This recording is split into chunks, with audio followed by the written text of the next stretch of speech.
My name is Juan, and I've been married to my beautiful wife Gabriela for over 10 years now. We met in college, and I knew right then and there that she was the one for me. She's smart, funny, and always knew how to make me feel better when I was down. We got married young, but we were determined to build a life together.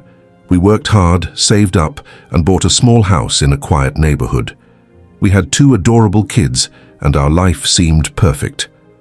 People often ask me how we make it work, and I tell them it's because we communicate, we trust each other, and we prioritize our relationship. At least that's what I thought. Looking back, I realized that our marriage was a facade. Behind closed doors, things were different. Gabriela would often complain about her job, her friends, or her family, and I would listen, trying to be supportive. But over time, I started to notice that she was changing. She became more distant, more secretive. I remember the early days of our marriage. We'd spend hours talking about our dreams, our aspirations. We'd plan our future together, and I felt like we were a team. But as the years went by, I started to feel like I was losing Gabriela. She'd cancel plans at the last minute, or not show up to events that were important to me. I'd try to talk to her about it, but she'd just brush it off, telling me I was being paranoid. Despite the growing distance between us, I still loved Gabriela deeply. I wanted our marriage to work, so I kept trying. I thought that if I just loved her more, if I just supported her more, things would go back to the way they were. But the truth is, I was living in denial. I was ignoring the signs, ignoring my intuition, because I didn't want to face the reality that our marriage might not be what I thought it was. I often think about the day we got married. We were so happy, so in love. Our friends and family were there, cheering us on. It was a beautiful day, filled with promise and hope. I remember looking at Gabriela and thinking that she was the love of my life, and I truly believed that. But now I'm not so sure. As I look back on our marriage, I realized that there were signs that things weren't right. There were moments when I felt like Gabriela was hiding something from me, but I ignored them, thinking that I was just being paranoid. I wanted to believe that our marriage was perfect, that we were perfect for each other. But the truth is, our marriage was far from perfect, and I'm not sure when it all started to fall apart. Was it when Gabriela started working long hours? Or when she started spending more time with her friends than with me? I'm not sure. All I know is that one day, I woke up, and our marriage was different. It was like we were just going through the motions, like we were just pretending to be happy. I'm telling you this story because I want you to know that I'm not a perfect man. I've made mistakes, plenty of them. But I'm willing to share my story, to share my struggles, because I hope that it might help someone else. I hope that someone out there is going through something similar, and they might find comfort in knowing that they're not alone. I'd been married to Gabriela for over 10 years, and everything seemed perfect. We had 2 kids, a beautiful house, and a life that many would envy. But behind closed doors, things were different. Gabriela had become increasingly distant, and I couldn't help but wonder what was going on. One day I came home early from work and found Gabriela in the living room, surrounded by papers and her laptop. She quickly closed the laptop when she saw me, which sparked my curiosity. I tried to brush it off, but the seed of doubt had been planted. "Hey, what's going on?" I asked, trying to sound casual. "Nothing, just work stuff," Gabriela replied, but her tone told me otherwise. I didn't push the issue, but I couldn't shake off the feeling that something was off. As the days went by, I noticed Gabriela becoming more secretive, canceling plans at the last minute, and spending more time on her phone. I decided to do some digging and went through Gabriela's phone bill. That's when I saw it, a number I didn't recognize, with multiple calls and texts to and from Gabriela's phone. My mind started racing with questions. Who was this person? Why was Gabriela talking to them behind my back? I felt a knot in my stomach as I realized that our perfect marriage might not be so perfect after all. I needed answers, and I needed them fast. I started to think about all the times Gabriela had been acting strange, all the times she'd been distant and preoccupied. "Who's this?" I asked Gabriela when she came home, showing her the phone bill. Her expression changed, and for a moment, I saw a glimmer of fear in her eyes. "It's nobody," she said, trying to downplay it. "Don't lie to me," I said, my voice firm. I want to know what's going on." Gabriella sighed and sat down. "It's someone from work," she said finally. "We're working on a project together, and that's all." I wasn't convinced. Something didn't add up. I decided to investigate further, to get to the bottom of this mystery. Little did I know that this was just the beginning of a journey that would change everything I thought I knew about my marriage and myself. As I looked at Gabriella, I saw a stranger sitting in front of me. Who was this person I had married? What else was she hiding from me? I felt a sense of determination wash over me. I would find out the truth no matter what it took. The questions swirled in my head like a storm. What was Gabriella hiding? Who was she talking to? What did they want from her? And what would happen if I uncovered the truth? I knew one thing for sure. My life would never be the same again. I started to think about all the possibilities. Was Gabriella having an affair? Was she in some kind of trouble? Was she hiding something from me? The more I thought about it, the more I realized that I didn't know my wife as well as I thought I did. I decided to take matters into my own hands. I would follow Gabriella, watch her, and see who she was meeting. I would get to the bottom of this, no matter what. As I sat there watching Gabriella, I felt a sense of resolve. I would uncover the truth and nothing would stop me. The silence between us was thick with tension. Gabriella seemed to sense that something was wrong, but she didn't know what. I didn't know what the future held, but I knew one thing. I would not rest until I uncovered the truth. "What's really going on, Gabriella?" I asked, my voice firm but controlled.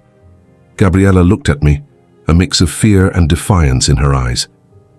"Nothing," she said, her voice barely above a whisper. I knew then that I had to dig deeper. The inciting incident had occurred, and my life would never be the same. I would follow the clues, no matter where they led, and I would find out the truth about my wife and our marriage. The journey ahead would be long and difficult, but I was ready. Bring it on. The darkness of the heath enveloped Macbeth and Banquo as they rode their horses, the sound of thunder rumbling in the distance. Suddenly, 3 witches emerged from the shadows, their withered bodies swaying in the wind.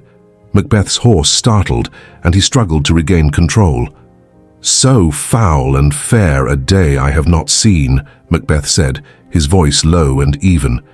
Banquo's eyes narrowed. "How far is Call to Forres?" he asked, his gaze fixed on the witches. The witches began to chant, their voices weaving a strange spell. "All hail, Macbeth! Hail to thee, Thane of Glamis!" they cried in unison. Macbeth's face remained impassive, but Banquo's eyes widened in surprise. "Good sir, why do you start, and seem to fear things that do sound so fair?" he asked, his voice tinged with concern. The witches continued their incantation, hailing Macbeth as Thane of Cawdor and King hereafter. Macbeth's expression didn't change, but his mind was racing. How could they know these things? Banquo turned to the witches, his voice firm. "I the name of truth, are ye fantastical, or that indeed which outwardly ye show?" The witches' response was cryptic. "Lesser than Macbeth, and greater," they said, their voices dripping with mystery. "Not so happy, yet much happier. Thou shalt get kings, though thou be none." Macbeth's eyes locked onto the witches, his voice urgent. "Stay, you imperfect speakers, tell me more. By Sinel's death I know I am Thane of Glamis.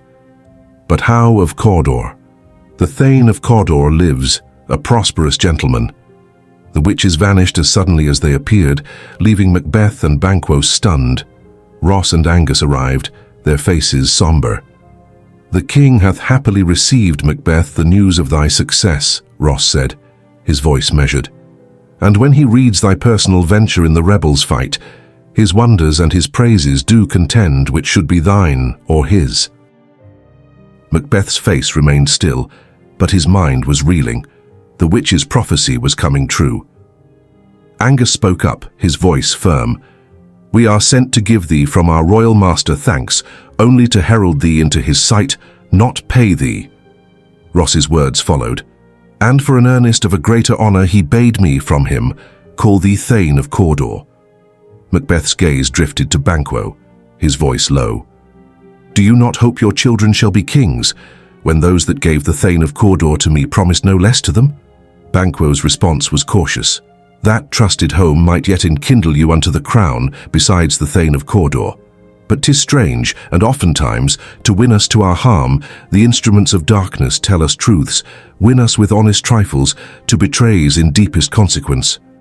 Macbeth's thoughts turned inward, his mind consumed by the prophecy. 2 truths were told, and the third seemed within reach. He whispered to himself, "If chance will have me king, why chance may crown me without my stir." As they approached the king's court, Macbeth's resolve hardened.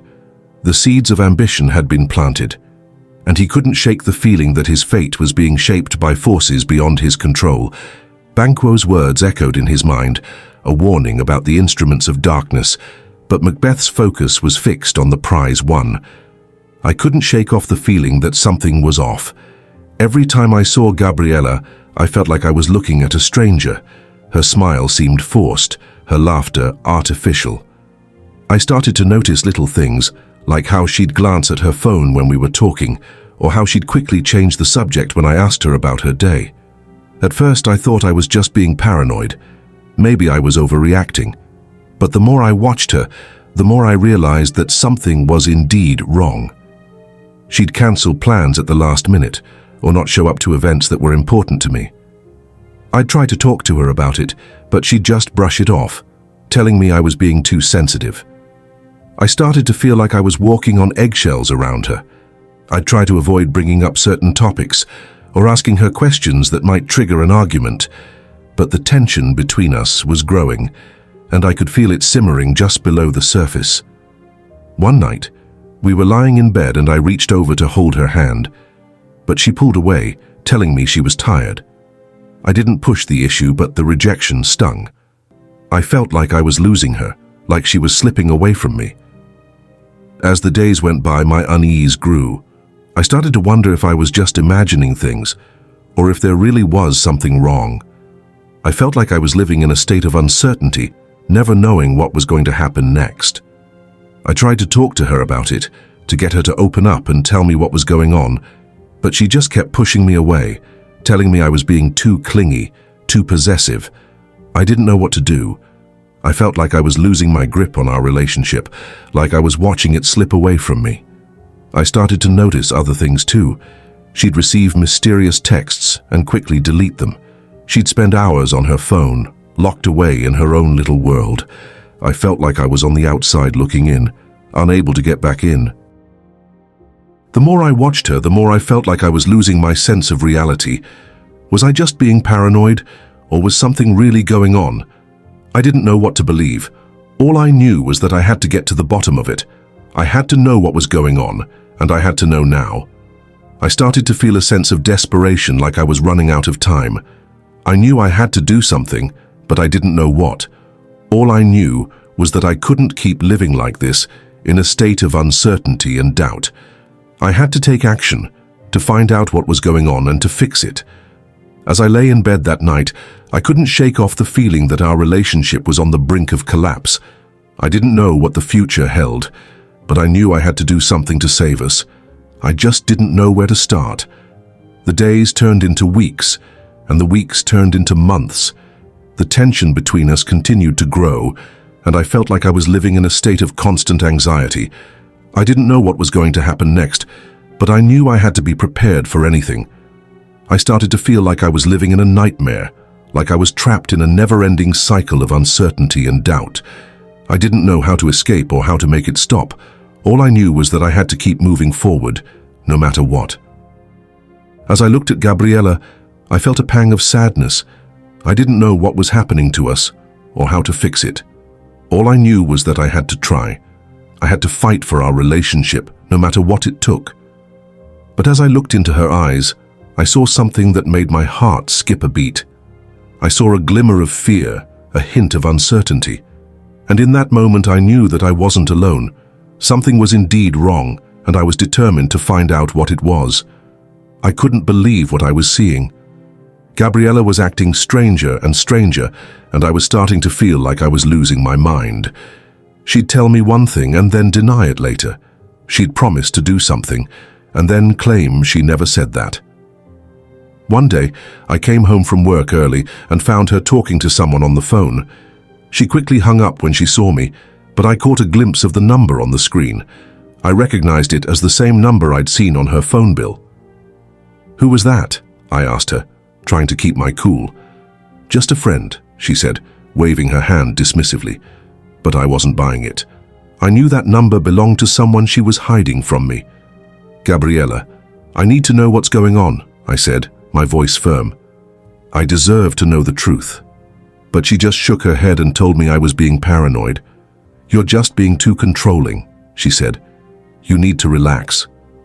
But I knew what I saw, and I knew what I felt. Something was wrong, and I was determined to find out what it was. As the days went by, the manipulation escalated.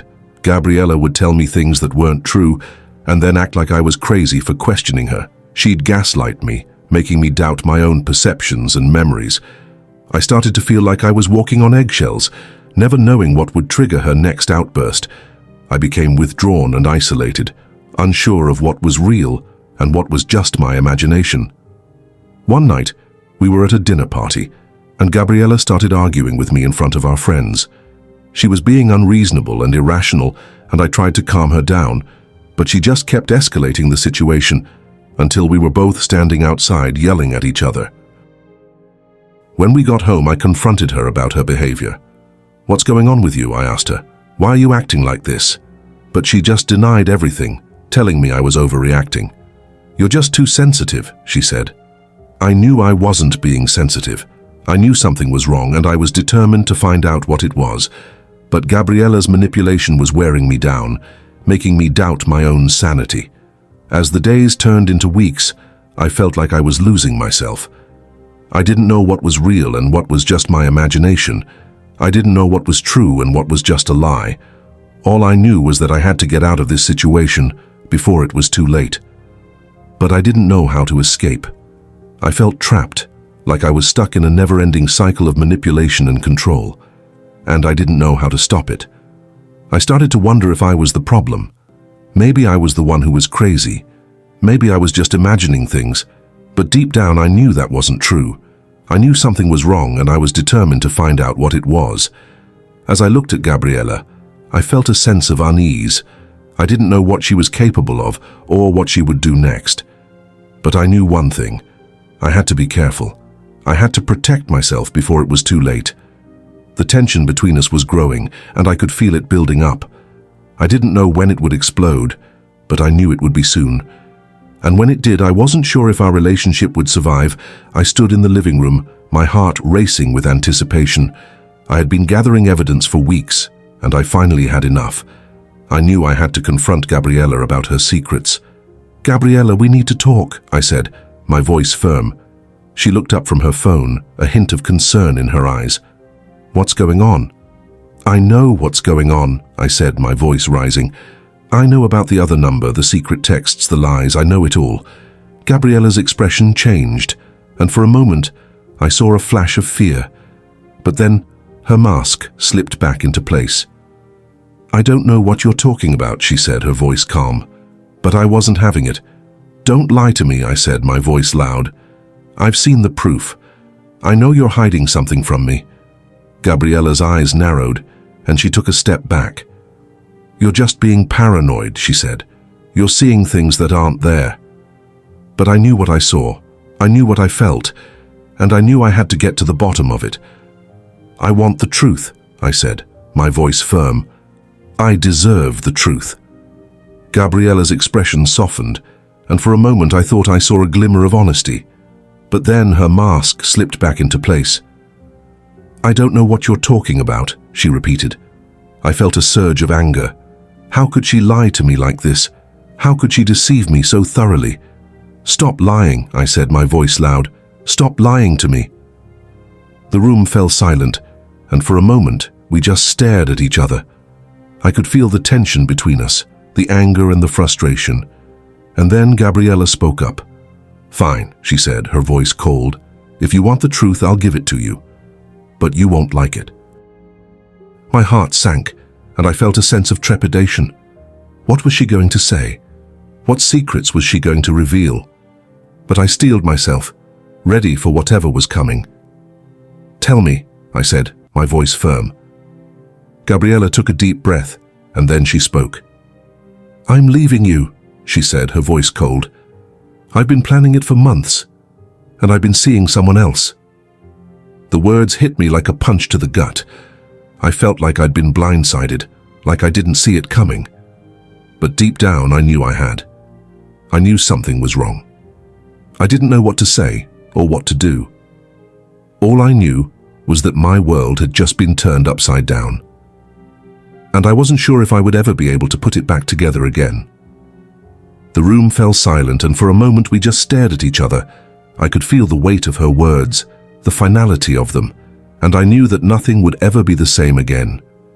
I stood there, frozen in shock, as Gabriella's words hung in the air. "I'm leaving you. I've been planning it for months, and I've been seeing someone else." The words echoed in my mind, refusing to sink in. Gabriella turned to walk away, but I caught her arm. "Wait," I said, my voice shaking. "You can't just drop a bombshell like that and walk away."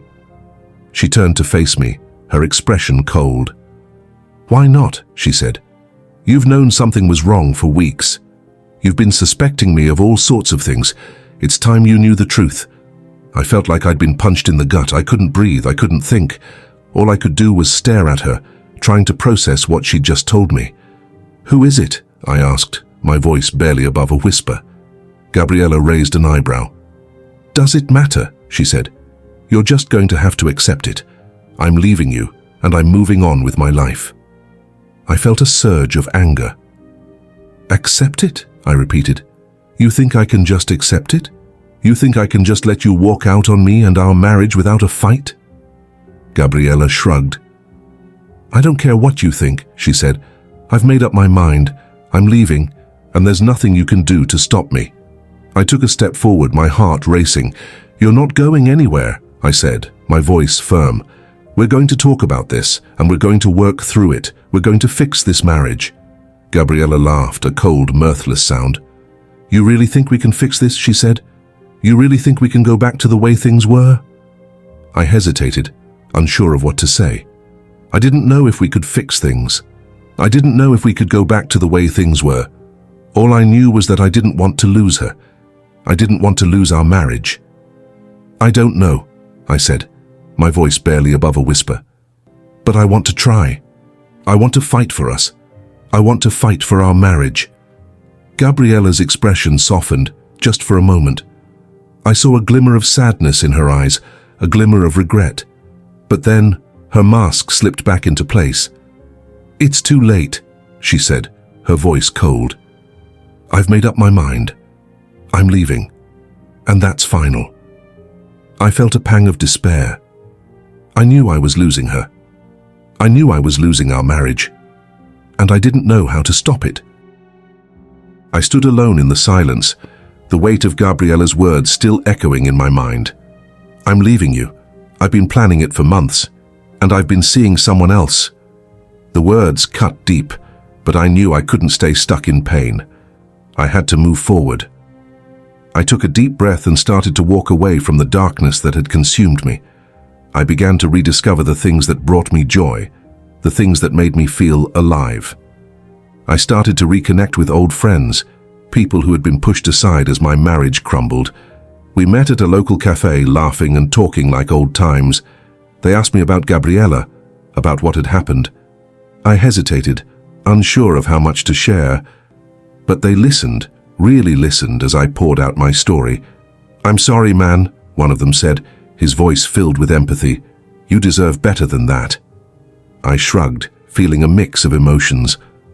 "I thought I had a good marriage," I said. "I thought we were happy." My friend leaned in, his eyes serious. "You can't blame yourself," he said. "You did the best you could. Sometimes people just grow apart." I nodded, feeling a sense of understanding. Maybe he was right. Maybe it wasn't my fault. Maybe it was just time to move on. As the days went by, I started to rebuild my life. I took up old hobbies, tried new things. I started to see the world in a different light, to appreciate the beauty that had been missing from my life. I met new people, people who didn't know me as Gabriella's husband. They knew me, as a person with my own interests and passions. And they liked me for who I was. I started to feel alive again, to feel like I was part of the world. I started to see a future without Gabriella, a future filled with possibilities. It wasn't easy, but I knew I had to keep moving forward. I had to keep pushing through the pain, through the heartache. I had to keep going no matter what, and as I looked in the mirror, I saw a person who was starting to heal. I saw a person who was starting to find themselves again. I saw a person who was ready to take on the world. I took a deep breath, feeling a sense of determination. I was going to be okay. I was going to make it through this. And I was going to come out stronger on the other side. The journey ahead would be long, but I was ready. I was ready to face whatever came next, to face whatever challenges lay ahead. I was ready to reclaim my life, to make it my own. And as I walked out into the sunlight, I felt a sense of hope. I felt a sense of possibility. I felt like I could conquer the world. I sat in the quiet of my apartment, surrounded by the familiar comforts of home. The days had turned into weeks, and the weeks had turned into months. I had been through a roller coaster of emotions, but I had finally found a sense of peace.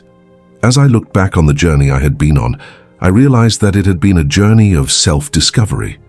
I had learned so much about myself, about my strengths and weaknesses. I had learned to stand up for myself, to fight for what I wanted, but most importantly, I had learned the value of honesty. I had learned that honesty wasn't just about telling the truth, but about being true to oneself. I had learned that it's okay to be vulnerable, to show my emotions. I thought about Gabriella, about the pain she had caused me, but I also thought about the growth I had experienced because of her. I thought about the lessons I had learned, the strength I had gained. As I reflected on it all, I realized that I had a message to share. I had a message of hope, of resilience. I had a message that said, no matter what life throws at you, you can get through it. You can rise above it. I thought about all the people who might be going through similar struggles. I thought about the people who might be feeling lost, alone, and vulnerable, and I wanted to reach out to them to let them know that they are not alone. You are strong, I wanted to tell them. You are capable. You can get through this. Don't give up, even when it feels like the darkness is closing in. Keep pushing forward, even when it feels like the light at the end of the tunnel is just a distant memory. I knew that it wouldn't be easy, that the road ahead would be long and arduous. But I also knew that it would be worth it. Because on the other side of pain and heartache is growth, is healing, is redemption. And so, I shared my story, in the hope that it might inspire others to share theirs. I shared my story, in the hope that it might bring hope to those who need it most. I shared my story because I knew that it was a story of survival, of perseverance, of triumph. And as I finished writing, I felt a sense of closure. I felt a sense of peace. I knew that I had done what I set out to do, that I had shared my message with the world. Take a moment to reflect on your own life and relationships. Have you been through a similar experience? Share your story in the comments below, and let's support each other through the ups and downs of life. If you resonated with this story, hit that like button and subscribe for more content. Let's build a community where we can share, heal, and grow together. Thanks for watching.